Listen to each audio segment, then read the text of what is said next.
Hello. My name is Chimene, if you don't know who I am. And I work at Echo Glen Children's Center.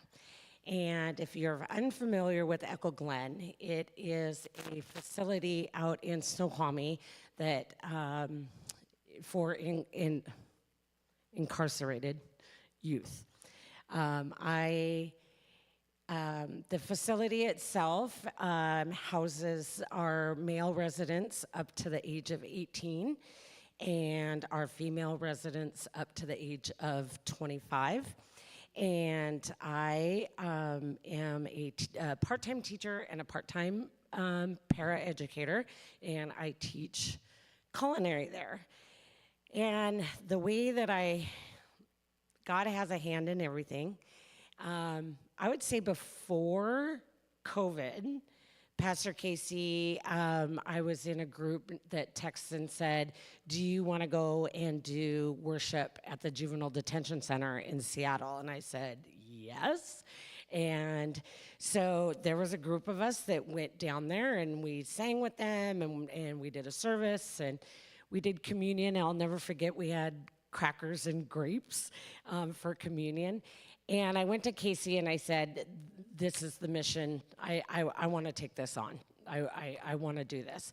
So then I created my own little team, and we went out to the Juvenile Detention Center once a quarter and performed church with them.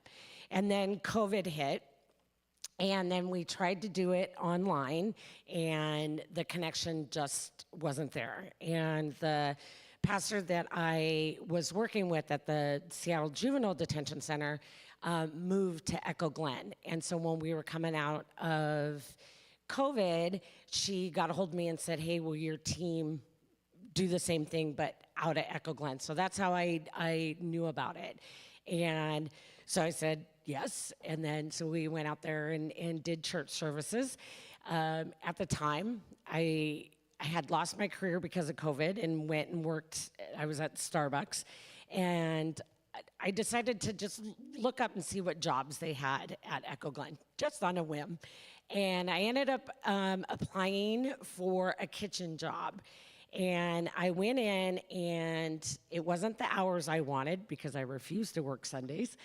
And it wasn't working directly with the kids, what also I wanted. And after the interview, I said, hey, can I just see the kitchen? I know it's not protocol, but we walked in, and the lady that I interviewed said, hold on. The school wants to start their culinary program back up. They want to start the barista program back up. Let me get back to you. And this woman was God sent. She believed in me. She called me in a week and said, the principal wants to hire you. This is what they want you to do. And I got a job there. And then once I started working as a para, they said, do you want to teach? And I said, well, God told me to say yes. And they said, do you want to go back to school? And God said, yes, she does. And so I've been there a little over 3.5 years. And Casey texted me this afternoon and said, will you talk about it? And we're going to do an interview style, so I have a few questions for Chimene. So Chimene, you have already described to us how God has been stepping through and moving and nudging you toward this call. With a 2x4, you but couldn't yes. miss it. Where do you see, like, on your day-to-day, where do you see God showing up in your vocation and your calling of working with these beloved students? I think where I see God show up in me is when I see what these students have gone through. I know of my past, my indiscretions, my walk before I found God. And all along, I think he was preparing me for this moment.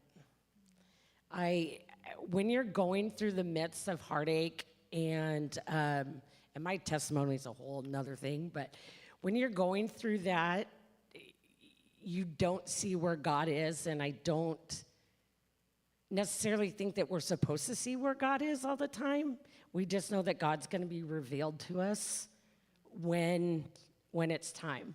I believe in the whole thing that we got to put our oxygen mask on first before we can help others, and I believe that all the work that I was doing to make myself healthy, God recognized and said, okay, you go now. In the scripture that John read, Jesus blessed the children, even though disciples wanted him to send them away. How would you want Jesus to bless the students that you work with every day?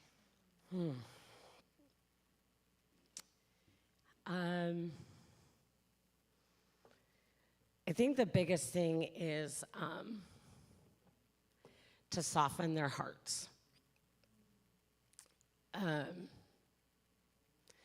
The crimes range from murder to petty theft. We have a lot of gang members.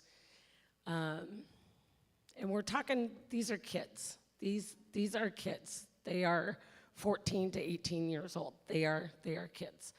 And what I hear a lot is, I'm a criminal. I'm a criminal. And yes, it's a secular school, but I put my nuggets in when I can. And I let them know that they are a child of God. And they committed a crime, but that doesn't define who they are. So a lot of these students, they just don't know that it can get better, and it will get better. And their hearts are really hardened. So that would be my prayer for them, for their hearts to be softer. And then my final question is this. God has given you so many gifts, and we as a community have seen you show up in so many beautiful ways for our youth, for our community and service, and your heart is huge. I'm curious if you could, this is a moment to brag, and it's good for us to do that every once in a while.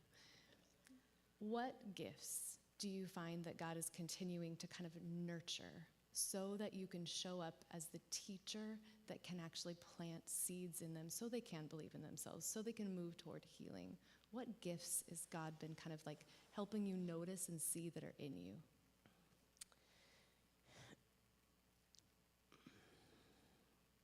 Well, I don't know if it's a gift, but God gave me my past.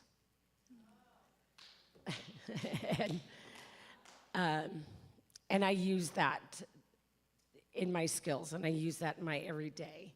But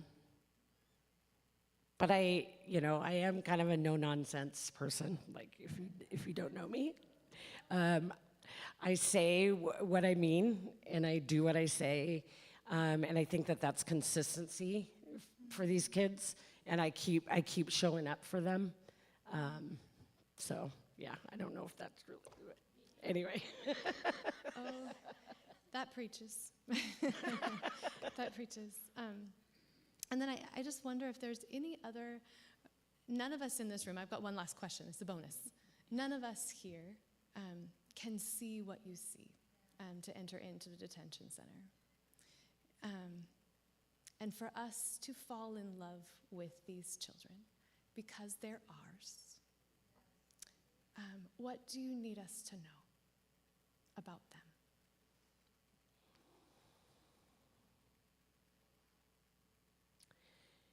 I need you to know that majority of our youth are product of their environment. So these kids come from all over Washington. They're from Washington State, but all over Washington State. A lot of them come from low-income areas.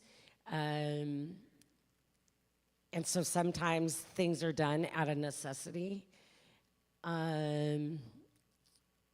They are taken into gangs at a young age. The gangs make them feel like they're family. And so they just don't know any different. So I'm thankful every day for my coworkers, for the other teachers there that show up, and we love on them. I mean, I love them. I'm glad at 3:15 when I get to turn in my keys and go home, but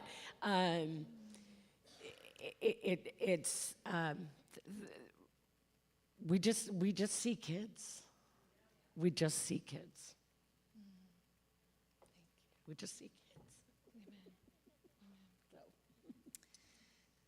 Invite us for a moment to just acknowledge the gift of Chimene and her story and her calling, and how we can learn from her as to we use what God has given us, our whole selves, and to show up for who we're called to love and to serve.